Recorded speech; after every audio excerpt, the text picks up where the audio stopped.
What if the most sacred name of God wasn't a sound you heard, but a word you've been whispering all your life without even realizing its power?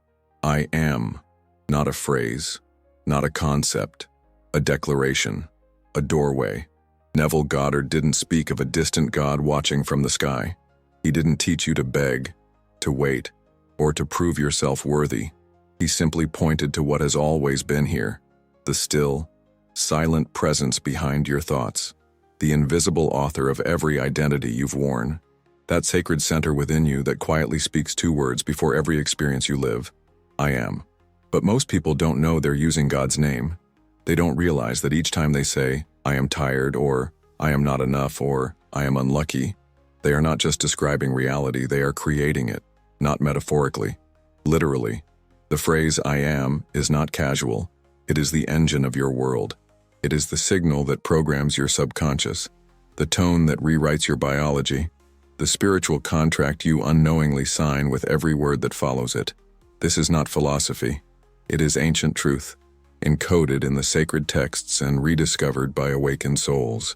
In Exodus, when Moses asks the divine, "Who shall I say sent me?" the voice answers not with a title, not with a religion, but with a presence. I am that I am, the eternal beingness, the self that needs no description to be holy. You were taught to search outside, to look up, to kneel. But what if every act of waiting is delaying your power? What if your blessings aren't late? They're just waiting for you to stop speaking against yourself. Bruce Lipton showed us through epigenetics what mystics always knew. Belief isn't a mindset, it's a molecular command. Your I am is not just psychological, it's biological. It doesn't stop in the mind. It writes into your skin, your cells, your breath. When you say I am anxious, your nervous system obeys. When you say I am strong, your body aligns. You are not claiming an idea. You are installing a future. And yet, here's the pain. Most seekers still imagine God as something else, someone else. They say, I am, only to cancel it with doubt. They feel a glimpse of power, and then retreat into permission-seeking, as if the divine needs to send a sign to validate what you already know in your bones. This video is not here to inspire you. It's here to remind you that the real you has never been lost, only quiet, that the words you speak to yourself are the script the universe performs, and that there is no need to wait for anything, because your word is already law. So today, we step back into the origin, into the sound before the world, into the sacred moment where you choose what follows I am. Because in that moment, you are not just identifying who you are giving birth to what reality must become. Let's begin. You've said it 1,000 times, so softly, so casually, that you didn't even notice its weight. I am tired. I am not ready. I am just someone trying to figure it out. And in those quiet declarations, you were not describing your life. You were commanding it. Neville Goddard said, "The words I am are the first cause. Before any manifestation appears, before any change happens, there is a seed. And that seed is what you dare to claim as your identity. Every I am you whisper is like writing instructions on the blueprint of your life. You may think you're just expressing how you feel in the moment, but the subconscious mind doesn't take notes, it takes orders. The tragedy is not that people are negative, it's that they're unconscious. They don't realize that the most powerful spiritual technology available to them is being used against themselves, day after day. Not from malice, but from habit. They think, I'm just being honest. But honesty is not the same as alignment. And what you call truth may only be an outdated echo of a version of you that no longer exists. The true misuse of the sacred name is not in profanity, it's in limitation. Every time you say, I am broken, I am too old, I am not one of the lucky ones, you are not merely voicing pain, you are turning it into prophecy. And the world, like a mirror without opinion, reflects it back. What if you paused today, just for a moment, and became aware? What if you watched your inner monologue with the reverence it deserves, the way you'd listen to a sacred chant, a holy verse, a divine whisper? Because that's what it is. Notice how often I am slips from your lips, in traffic, in front of the mirror, in conversations where you shrink just to be accepted. Begin not with judgment but with reverence. Awareness doesn't punish, it frees. And from that awareness, a new phrase can rise. one that doesn't describe your past, but declares your becoming. I am worthy. I am the one who chooses now. I am free from who I used to be. You don't need to believe it fully yet. You only need to stop reinforcing what was never yours to keep. There is no phrase more sacred. There is no spell more potent. And there is no habit more urgent to reclaim than the words you use to describe yourself. Because I am is not just language. It's your permission slip to create again.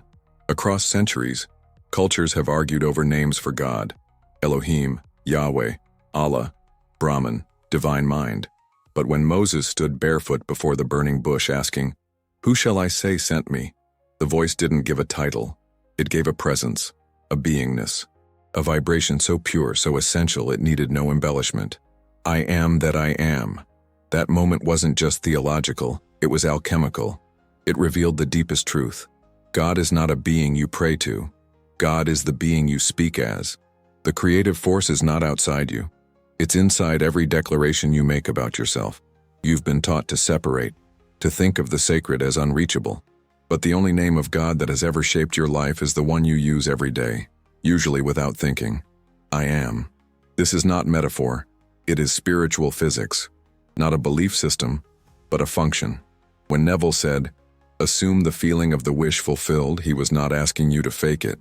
He was revealing the sacred architecture of reality. Because when you say, "I am," you are not just describing, you are assuming. And assumption, repeated and felt, becomes structure. It becomes form. It becomes the shape your life takes. Mystics in every tradition knew this. The Sufi poet whispers, "I searched for God and found only myself." Vedanta teaches that Atman, the self, is not different from Brahman, the absolute. Even the earliest Hebrew mystics did not speak of God as a being in the clouds, but as the breath that speaks "I am" through us all. Why is it so hard to apply? Because reverence was replaced with ritual. Direct connection was replaced with dogma. And slowly, the sacred became ceremonial, something reserved for temples, altars, and scriptures. But your greatest altar is your own awareness. And your most powerful prayer is what you say after "I am." You don't need to light candles to speak divine truth. You only need to claim. To stop begging the sky and begin embodying the light. To understand that every moment you say "I am," you are invoking the very energy that formed stars. This is not arrogance. This is alignment. To speak "I am" with conscious intention is not to elevate the ego. It is to surrender the illusion of separation. It is to remember what was always yours, the right to create, not as a servant, but as a son, a daughter, a spark of the whole. And when you do, you stop asking for permission.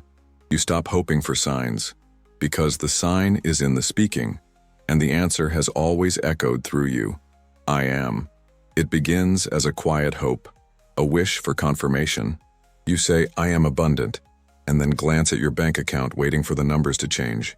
You whisper, "I am loved," and immediately check your phone, searching for a message, a call, some outer proof that your new belief has been accepted by the world. But nothing changes. Not right away. And doubt slips in. This is the trap. The moment you make your inner declaration dependent on outer validation, you hand your power back to circumstance. You turn your creative word into a question. And life, as it always does, answers you with a mirror, not of what you hoped, but of what you believed beneath the surface. Neville warned us of this loop. He said, "Assume the feeling of the wish fulfilled. Not wait for the feeling to come after the world agrees with you. But feel it first. Speak it first. Claim it. Not because it's already visible, but because it's already real within you." The mind, however, resists. It says, "I need proof." And that's understandable. You've been conditioned to believe only in what you can measure. You've been trained to trust the senses above all else. But the senses are not the source. They are the echo. They report what was already accepted by your inner state. This is where the true spiritual work begins. Not in forcing belief, but in releasing the addiction to evidence. In noticing the trembling in your chest when you dare to say, "I am wealthy," while your current reality whispers the opposite. That trembling isn't wrong. It's a sacred tension. It's the boundary between your old identity and the one you are now birthing. Psychologists call it the Pygmalion effect. Expectation shapes behavior and outcome, but mystics knew it long before science named it. What you expect, you prepare for, and what you prepare for, you live into. When you claim I am without waiting for confirmation, you're not lying. You're rewriting. You are setting the tone, the field, the vibration that reality will conform to. It is not easy. It is not comfortable, but it is the path of the Creator. To speak truth in the silence. To walk as if the bridge is already beneath your feet, even before it appears. And in that courage, something shifts. Not just in your energy, but in the very fabric of the world around you. You stop needing signs, because you've become the sign. A living declaration that creation begins within. Always has. Always will. Before we continue, take a moment to notice what's happening inside you. The words I am have already begun reshaping the way you see yourself. And if a part of you feels something waking up, something real, something ancient, I invite you to check the pinned comment below. There's something there waiting to meet you right where you are. Quietly powerful, just like you. There are truths so deep they echo through both scripture and science. Neville Goddard spoke of consciousness as the only reality. Bruce Lipton speaks of perception as the software that programs your biology. And here, they meet. Because the words I am are not only mystical, they are molecular. Your body listens, not just with ears but with every cell. When you say I am stressed, your heart rate changes, cortisol rises, breath shortens. When you say I am safe, your nervous system begins to recalibrate. These are not poetic metaphors. They are physiological reactions. Your subconscious is not interpreting your language, it's obeying it. You are, in every moment, programming the chemistry of your body through identity, not just through thoughts, but through what you assume to be true about yourself. And assumption always begins with I am. Bruce Lipton's work in epigenetics revealed that genes are not fixed sentences. They are possibilities, and those possibilities are activated or silenced by belief. What you believe to be true about who you are does not stay in your mind. It writes itself into your biology. Your brain chemistry shifts. Your immune system adjusts. Your hormones recalibrate. You are not thinking your way to change. You are becoming it from the inside out. Neville understood this without ever needing a lab. He knew that feeling is the secret. That when you feel yourself to be something, you initiate an unseen chain reaction. Not only in the world around you, but within the intelligence of your own body.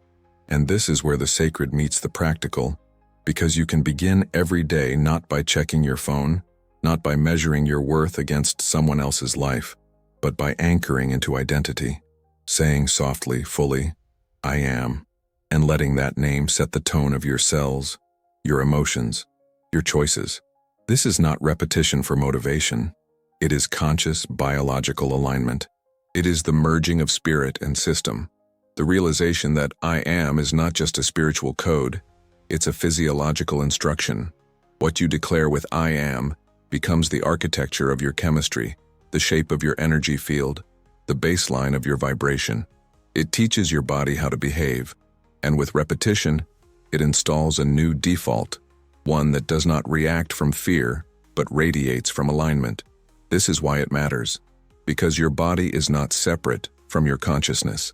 It is your consciousness in form, and every I am you speak is a message to both the universe and your own cells. This is who we are now. This is the life we allow. This is the identity we claim. You say, I am abundant. And then, you add a quiet clause. Once I get the raise. When the debt is gone. If the market changes. And without realizing it, you cancel the creation before it begins.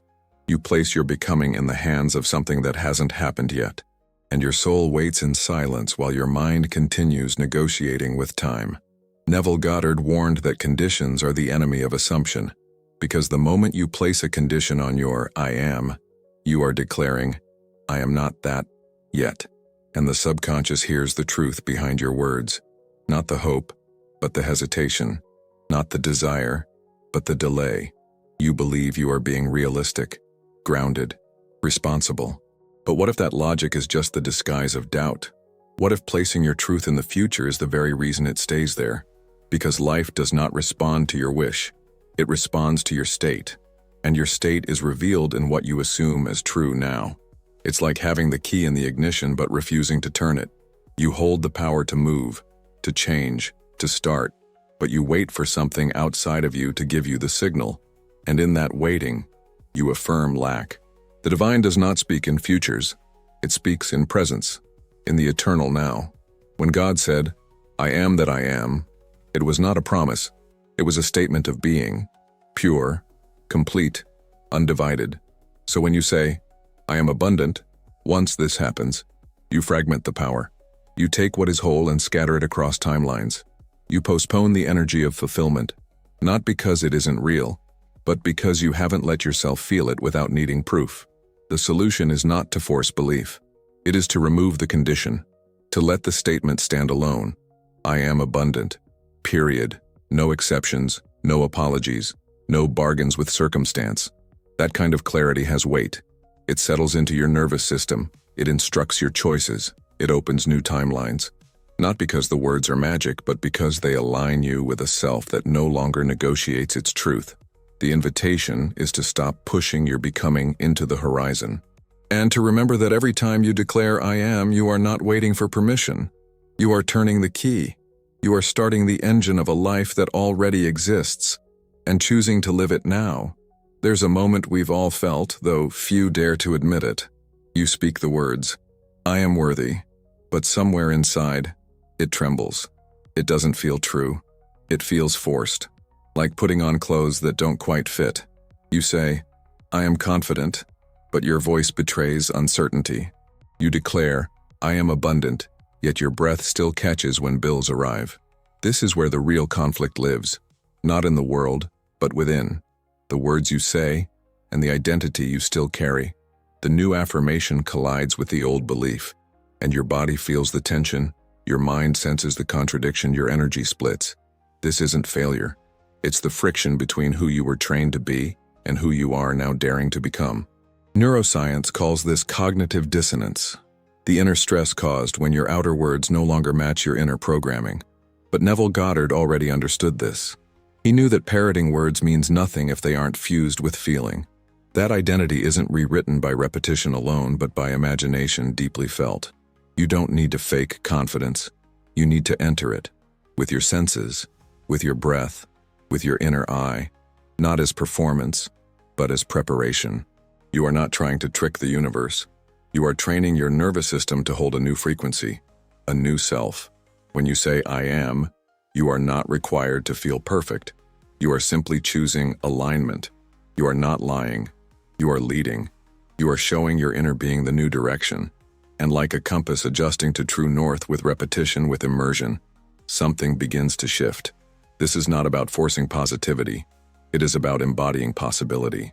It's about allowing your imagination to become more dominant than your memory, letting the inner vision of your fulfilled self feel more vivid than the echoes of who you've been. Because the danger is not in saying something you don't yet believe. The danger is staying silent while the old belief keeps speaking for you. So speak the new "I am." Let it shake a little. Let it feel awkward at first. You are not pretending. You are practicing. And every time you return to that declaration, you are loosening the grip of the past. Until, one day, the words no longer feel like a lie. They feel like home. They feel like you. Imagine standing before a mirror and frowning at your reflection, hoping it will smile first. You wait. You protest. You try to change the image by changing the mirror, forgetting that the source isn't the glass. It's you. This is the principle most forget. Life is not the creator. Life is the reflector. It shows you what you are being, not what you are wishing for. Neville Goddard reminded us that the outer world is nothing more than a projection of inner states. The world, he said, is a mirror, neutral, faithful, and unbending. It does not give you what you want. It gives you what you assume yourself to be. And what you assume always begins with, "I am." But here is where we fall into the loop. We try to adjust appearances while ignoring essence.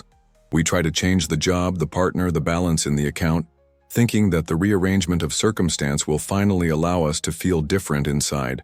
And still, the reflection returns unchanged. Why? Because you cannot shift the mirror. You can only shift the one standing before it. You say, "I am peaceful," and then react to chaos as if it defines you. You say, I am abundant, but speak of bills as if they are proof of your identity. There is no judgment in this, only a gentle reminder. You are not being tested. You are being mirrored.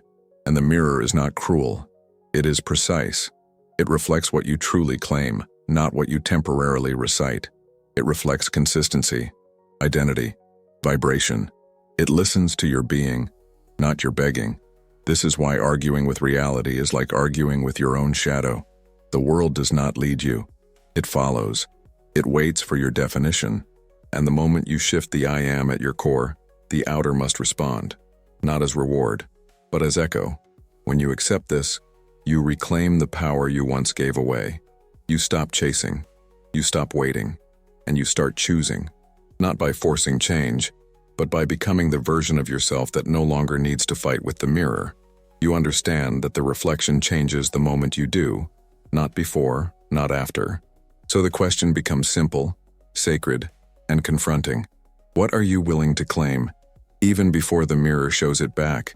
Because the mirror doesn't lie. It only reflects what you've dared to embody. And in that reflection, the whole world begins again. There is a sacred tension that exists between who you are now and who you're becoming. It is the space between identity and evidence. And in that space, most people hesitate. They wait for signs, for permission, for some kind of cosmic confirmation before they dare to say, I am. But creation doesn't work that way.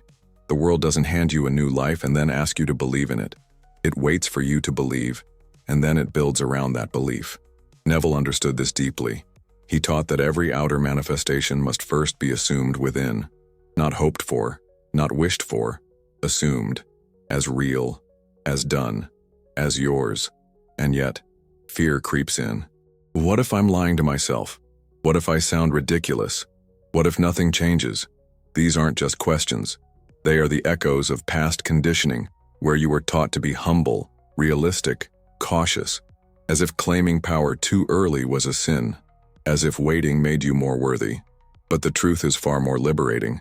Every visionary, every inventor, every spiritual pioneer in history had to declare a truth before it became visible. They had to claim an identity before anyone else could see it. Edison was an inventor before the light bulb ever lit, not because he had proof, but because he had persistence in identity. The courage to claim is not arrogance. It is alignment with the unseen. It is trusting that the invisible carries more creative force than the visible, that your assumption, if held with clarity and feeling, becomes the seed of all change. To say, I am loved, before anyone tells you. I am successful, before the numbers agree. I am healed, while the body still feels broken. That is not delusion. That is devotion to your becoming. That is the sacred act of assuming the state of the wish fulfilled. And yes, it may feel like you're standing alone. It may feel like silence follows your boldest declarations. But silence is not absence. It is incubation. The moment you say, I am, with conviction, something in the fabric of your life begins to move. Quietly, precisely, unseen, but unstoppable. So let the world call it too soon. Let your mind whisper its doubts. Because the moment you claim who you are, before the world confirms it, you become the evidence. You become the sign. You become the truth that no longer needs to be proven. Because it is already lived, already felt, already done. You may think that only powerful, positive declarations shape your life. That it's the bold, I am wealthy, or the inspired, I am loved, that steer the course of reality. But the truth runs deeper, and more silently. Even your neutral I am statements are creative. Even your quiet, passive identifications are planting seeds. I am just getting by. I am trying my best. I am managing. These may seem harmless, ordinary. They even sound responsible. But beneath their calm surface lies the essence of spiritual stagnation, unconscious agreement with limitation. Neville taught that creation is always happening. Not sometimes, not only during rituals or meditations, but constantly. Every moment you are aware of yourself, you are declaring something, not just with your mouth, but with your state, your posture, your choices. I am is not a phrase you visit. It's the frequency you live in. And this is where many fall asleep. They think, Well, I'm not affirming anything negative, so I must be fine. But neutrality is not absence. It is still a vibration. And the vibration of survival, of waiting, of barely enough, still creates. It still reflects. It still builds your outer world in the image of hesitation. There's nothing wrong with having days of doubt, of course. This isn't about perfection. It's about awareness.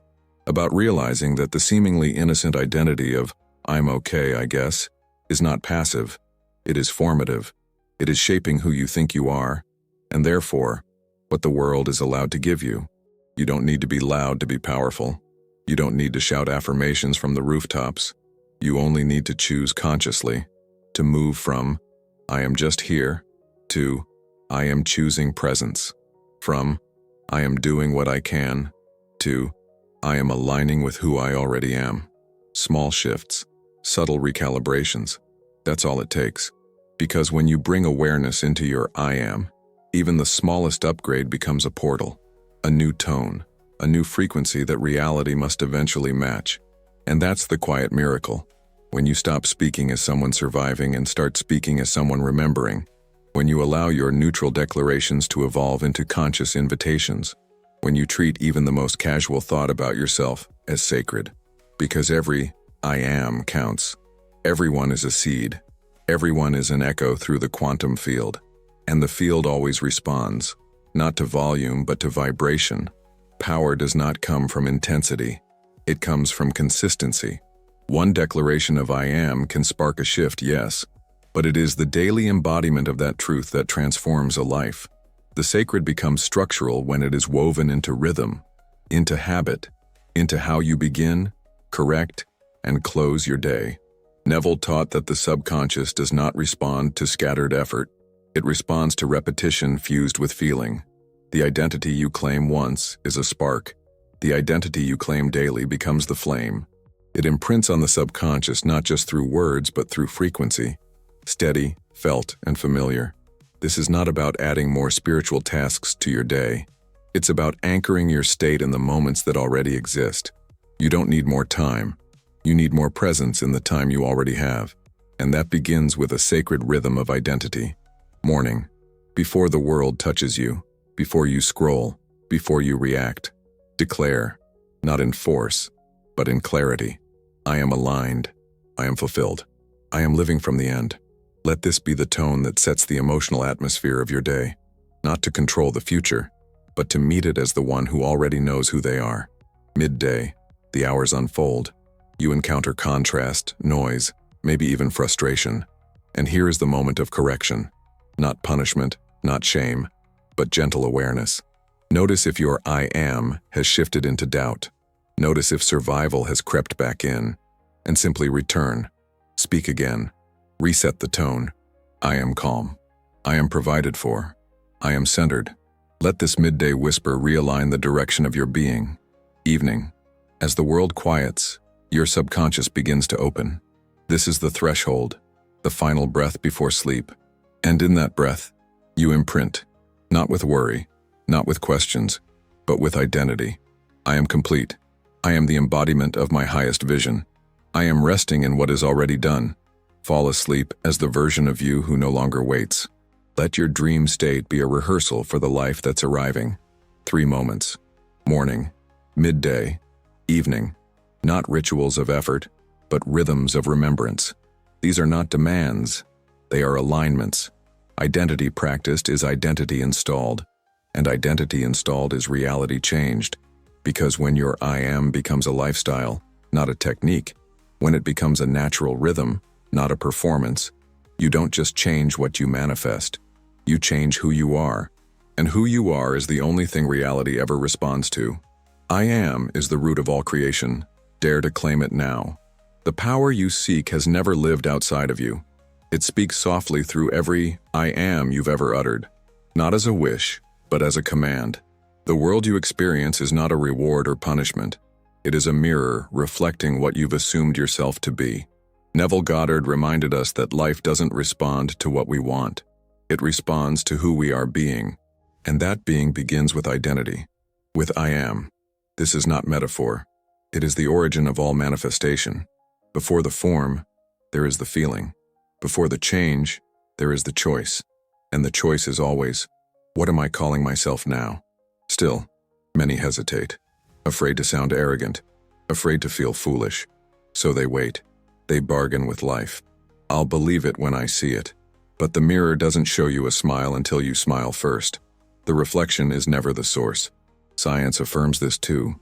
Bruce Lipton's work shows us that belief doesn't just color perception. It reprograms biology. Your I am speaks to your cells, your chemistry, your emotional tone. You are not just thinking your reality. You are embodying it. So what would shift if just for 7 days you refused to let a single limiting I am pass your lips? What would open if you replaced I am stuck with I am ready, I am lacking with I am aligned? This is not a performance. It is a return. A remembering of the one truth creation always responds to identity. Not in the future, not when the evidence appears, but now. The invitation is simple and sacred. Speak only what you are willing to become. Say it not to convince the world, but to awaken yourself. Because you don't need to be louder. You need to be clearer. You don't need to wait for a sign. You are the sign. I am. Say it, and let that be enough.